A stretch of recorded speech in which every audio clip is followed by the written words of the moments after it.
chers amis, il y a un an, presque jour pour jour, j'exprimais ici même dans mon bureau le souhait de vous retrouver pour ces vœux 2022 dans notre belle salle Jean Monnet et profiter ensemble d'un moment de partage et d'amitié comme nous en avons l'habitude à Merveille. La Covid en a décidé autrement et c'est encore une fois la mort dans l'âme que je vous présente mes vœux pour cette nouvelle année dans cette vidéo qui, je l'espère, me permettra de vous transmettre au mieux mes sentiments et mes espoirs. Cette traditionnelle cérémonie, au-delà du message politique qu'elle porte, est avant tout l'occasion pour l'équipe municipale d'être à votre écoute dans un moment de convivialité et de partage où tout peut être abordé dans la sérénité. Croyez-moi, être privé de ce contact direct avec vous est une vraie souffrance pour moi. Je regrette également de n'avoir pu assurer mes derniers tête-à-tête du samedi matin, mais je vous promets de reprendre ces entretiens privilégiés dès que la situation sanitaire le permettra. Hélas, ce n'est pas encore le cas. 2021, comme le fut 2020, a été terriblement perturbé par cette épidémie dont on pourrait se demander si nous en sortirons un jour. Pour ma part, je vais être optimiste et faire le pari que 2022 marquera la fin de cet épisode sombre de notre histoire. J'aime rappeler les mots de Victor Hugo qui me semblent les plus appropriés. Même la nuit la plus sombre prendra fin et le soleil se lèvera. Puisse cette citation nous donner un peu plus de force et de courage pour traverser cette épreuve qui nous affecte tous depuis bien trop longtemps. Comme en 2020, Merveille s'est mobilisé pour faire face à l'épidémie. Nous avons co-organisé le centre de vaccination de Gardanne et c'est à l'heure actuelle plus de 76 000 vaccins qui ont été administrés depuis bientôt un an. Je tiens à remercier chaleureusement la ville de Gardanne et son maire, mon ami Hervé Granier, pour avoir accueilli cette structure indispensable, mais aussi le docteur Julie Soto, responsable du CPTS, et qui a mené de main de maître ce projet de bout en bout. Je remercie également les élus de mon équipe municipale qui ont bénévolement donné de leur temps le soir, les week-ends, pour participer à l'accueil du public. Encore une fois, ils ont prouvé qu'être élu est une lourde responsabilité qui implique d'avoir souvent plus de devoirs que de droits. Nous avons également accueilli à 2 reprises le vaccinobus du conseil départemental et je remercie sa présidente Martine Vassal d'avoir mis à disposition des communes des Bouches-du-Rhône un outil qui a été fort apprécié des Méroliers. En ce qui concerne ce fameux vaccin, je ne ferai aucune polémique à ce sujet. Chacun est libre de ses choix à partir du moment qu'il en accepte les conséquences dans un cas comme dans l'autre. Ce que je regrette profondément, c'est qu'au moment où nous avions besoin de solidarité, de fraternité, au moment où nous avions besoin d'être solidement unis face à un fléau dont personne n'est responsable, eh bien, nous n'avons su que générer un conflit parfois violent, toujours stérile, entre pro et anti, reflet d'une société française fracturée, au bord de l'implosion, rongée par l'individualisme qui ne cesse de croître. Cela se traduit par l'agressivité souvent gratuite que nous connaissons sur les réseaux sociaux, un lieu de non-droit où on se permet à peu près tout et n'importe quoi, où insulter et menacer les élus est devenu monnaie courante, en quasi-impunité, tant il est facile de critiquer, voire de cracher sa haine bien au chaud derrière un écran et un clavier. Fort heureusement, ces comportements irresponsables sont le fait d'une petite minorité et j'espère que toutes ces tensions retomberont d'elles-mêmes lorsque nous aurons retrouvé notre vie d'avant, sans restriction de nos libertés. Autre sujet d'inquiétude que je formulais déjà l'an dernier, la métropole. Vous savez que par le passé, j'ai souvent critiqué cette intercommunalité démesurée qui nous a été imposée par tous les gouvernements qui se sont succédés depuis 8 ans. Difficultés financières, conflits exacerbés entre les 2 villes-centres, Aix et Marseille, lourdeur administrative, tout contribuait à faire de cette métropole un terrible échec. Aujourd'hui, je constate qu'une petite éclaircie est apparue dans ce ciel bien chargé. Grâce à la motivation de nombreux maires dont je fais partie, grâce au soutien de la présidente Martine Vassal, grâce au travail énorme fourni par le président de l'Union des maires, mon ami Georges Christiani, un embryon de réforme est en cours d'examen au Parlement et qui va rendre un certain nombre de compétences de proximité aux communes pour qu'elles retrouvent un peu d'autonomie. Je sais que ce n'est pas suffisant et que ça ne réglera pas tout, loin de là. Mais c'est un premier pas qui est fait en direction des maires et c'est appréciable. Cela ne veut pas dire que nous, les maires de Provence, nous allons nous contenter de cette petite avancée. Au contraire, cela doit nous inciter à interpeller encore et encore le pouvoir central, ministres, parlementaires, préfets, pour que les lignes bougent dans le bon sens et surtout nous devons continuer à proposer des solutions qui conduiront notre métropole à devenir la vraie métropole des grands projets que nous espérons depuis le début. Malgré un contexte défavorable, mon équipe municipale n'a pas cessé son travail, bien au contraire. Et même si certains projets ont pu prendre un peu de retard que nous rattraperons, j'en suis sûr, cette année, nous sommes fiers de notre bilan pour cette année 2021 qui vient de s'achever. Avant de vous donner quelques exemples de nos réalisations 2021, je me dois de remercier tous nos partenaires historiques, sans qui rien ne serait possible. Et en premier lieu, le conseil départemental 13 et sa présidente Martine Vassal, qui a toujours soutenu notre commune. Martine Vassal, qui préside aussi la métropole Aix-Marseille-Provence, elle aussi partenaire de nombreuses de nos réalisations. Merci à la région Sud, qui contribue également à la réussite de nos projets. Je ne peux pas évoquer nos partenaires sans rendre hommage à Maryse Joissin, avec qui j'ai partagé ces 20 années de mandat et qui a quitté ses fonctions de maire d'Aix-en-Provence et de présidente du Pays d'Aix en fin d'année.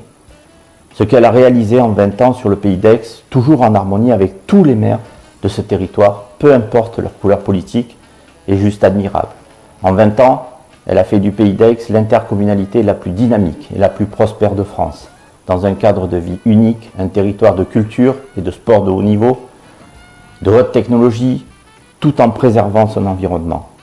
À titre personnel, je tiens à la remercier du fond du cœur pour tout ce qu'elle a fait pour Meyreuil.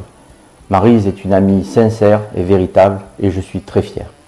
Malgré la situation compliquée qui a perduré en 2021 et qui perdure encore aujourd'hui, mon équipe municipale a mené à bien les nombreux projets que j'avais annoncés lors de mes derniers vœux.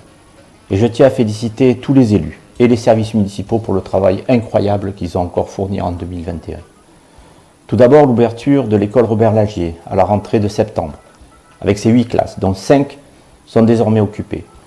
Son inauguration a été un moment de grande émotion pour moi et pour toute mon équipe. Partager cet instant avec la famille de Robert, son épouse, ses enfants, ses petits-enfants, a été un vrai bonheur. Toujours dans l'écoquartier, face à l'école Robert Lagier, la résidence senior des Cigales, gérée par les Maisons de Marianne, s'est remplie de locataires ravis de vivre dans une telle structure où règne bonne humeur et convivialité. Au plan de Meyreuil, la maison communale de santé a ouvert ses portes avec une première résidente, Madame Camille Olivier, sage-femme, très heureuse de pratiquer à Meyreuil son village. Nous travaillons très activement à la venue d'un généraliste et j'espère avoir une bonne nouvelle à vous annoncer dans les prochaines semaines. Pour ce qui est de l'environnement et du cadre de vie, comme annoncé, la déchetterie de Valbriand a été réaménagée et grâce à l'association Meyreuil Environnement, que je félicite pour son dynamisme, la donnerie provisoire, qui est un immense succès, est désormais pérennisée par la métropole. Comme je vous l'avais promis, notre police de l'environnement est désormais une réalité.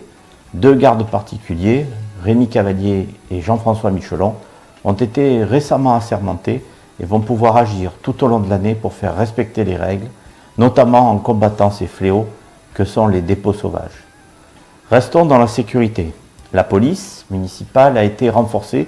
Elle se compose désormais de 6 policiers et de 2 jeunes ASVP que nous avons accueillis cette année.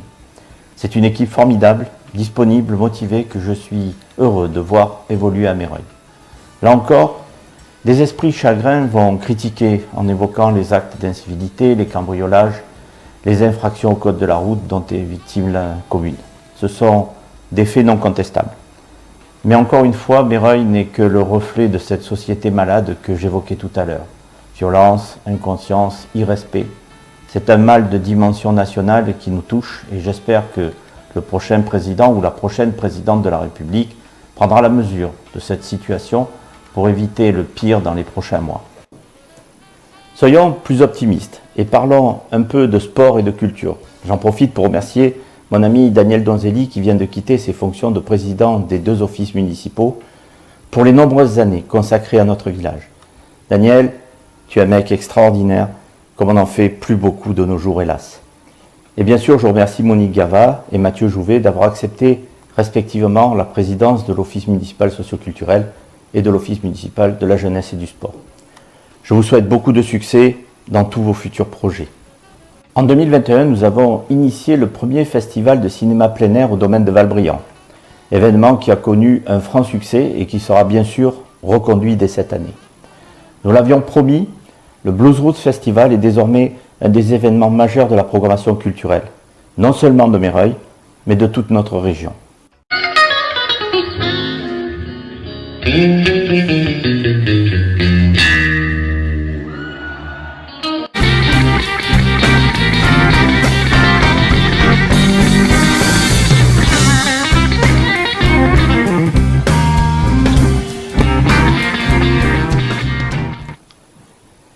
Malgré le contexte sanitaire, les 2 concerts en soirée du vendredi et du samedi ont affiché complet et nous avons vécu ensemble des moments magiques. Merci à André Carboulet, le directeur artistique, et à tous les bénévoles qui ont participé à ce grand moment. Et vivement septembre 2022 pour une 4e édition, déjà très attendue dans ce domaine de Valbriand, que nous valorisons toujours plus.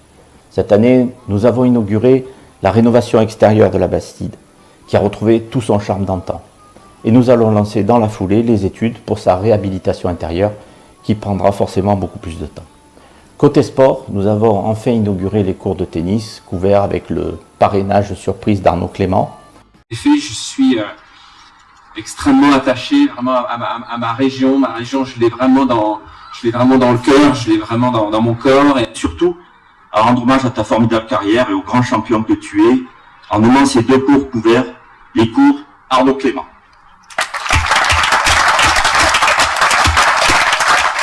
Et nous avons mis en place au Square du Mineur une plateforme sportive connectée ouverte à tous. Pour finir, 3 bonnes nouvelles. Meyreuil conserve ses 3 fleurs, symbole d'un cadre de vie préservé, et conserve aussi ses 2 cœurs de ville prudente, preuve du fort investissement de la municipalité pour la sécurité routière. Et enfin, Meyreuil a retrouvé son marché hebdomadaire, place de la Poste, avec des commerçants de qualité proposant des produits locaux. C'est un lieu de rencontre, de convivialité, et cette ambiance, nous la devons au comité des fêtes de Meyreuil, qui n'en finit plus de m'étonner, présidé par Julien Bourrelli, qui est entouré par une équipe extraordinaire. Une équipe extraordinaire, c'est aussi celle qui m'entoure au quotidien, toutes ces femmes et ces hommes que vous avez élus pour conduire votre village.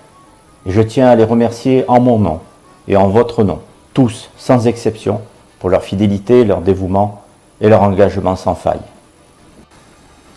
Voilà pour hier, mais ce qui m'intéresse d'abord, c'est demain. Durant l'année 2021, nous avons préparé bon nombre de projets qui vont être lancés ou achevés en 2022. Dès le mois de mars, nous allons attaquer un des plus gros chantiers de ce mandat, à savoir le centre socio-culturel de la Bastide de Ballon. Un lieu de vie intergénérationnel qui va regrouper d'ici 2 ans, dans un même espace, la Maison du Bel Âge et son bureau postal, le CCAS, une nouvelle médiathèque, le nouveau centre aéré et l'espace jeunesse tant attendu. Nous allons également engager les premiers travaux de la cuisine centrale qui se trouvera sur la zone d'activité du carreau de la mine et qui fournira à la rentrée 2024 les cantines de nos écoles, mais aussi les repas de nos seniors. 2022 sera l'année de la construction du mur anti-bruit des Bastidons en prolongement de celui de Ballon, dans le cadre de notre projet global de protection acoustique de la RD 6C. Durant cette année, nous allons aussi couvrir une partie de la place de l'Europe, afin d'offrir plus de confort à nos amis de la boule tranquille, mais aussi de créer un nouvel espace de convivialité. Pourront être organisés des événements culturels, sportifs, commerciaux. Le parking du stade va être aménagé et couvert de panneaux photovoltaïques. Nous allons, dans le même esprit, engager une première phase de notre projet d'auto-alimentation électrique de nos bâtiments communaux, gymnase, salle Jean Monnet, école maternelle Laurent Chazal. Pour la sécurité des biens et des personnes, la ville va se munir de sa propre fibre optique pour son réseau de caméras de vidéosurveillance. Réseau que nous allons entièrement rénover et étendre aux quartiers isolés du Montégué et des Bastidons. Enfin, en ce qui concerne les logements sociaux, j'ai décidé, et ce jusqu'à la fin du mandat, de ne plus produire de logements locatifs, mais uniquement en accession pour répondre à une demande grandissante des Meyreuillais et notamment des jeunes qui veulent s'implanter durablement dans notre village. Vous voyez, nous ne baissons pas les bras. Nous allons de l'avant car c'est le meilleur moyen d'enrayer cette spirale négative qui nous aspire depuis trop longtemps. Je viens de vous présenter un bilan 2021 très positif, ce qui démontre qu'avec de la bonne volonté et de larges compétences, on est capable de répondre à vos attentes. Peu importe le contexte, nous ne renoncerons jamais à conduire nos projets, qui sont les vôtres, qui sont ceux de notre commune. Nous surmonterons toutes les difficultés et avec vous et grâce à vous, nous respecterons nos engagements. Pour 2022, Mon mot-clé sera persévérance, et je vais ainsi m'appuyer sur les mots de deux grands écrivains. D'abord Francis Bacon qui a dit « Dans toute entreprise, la persévérance est la clé du succès ». Et enfin, un de mes auteurs préférés, Paulo Coelho, a écrit « Chaque désir peut être satisfait avec du travail et de la persévérance ». Désir, travail, persévérance, les maîtres mots de la réussite, pas seulement la mienne, ni celle de mon équipe, mais bien celle de Mireuil et de tous ses habitants. Mes chers amis, je vous souhaite une année 2022 pleine de bonheur, de joie et de réussite dans tous vos projets et surtout de santé. Prenez soin de vous et de vos proches et je vous dis à très bientôt.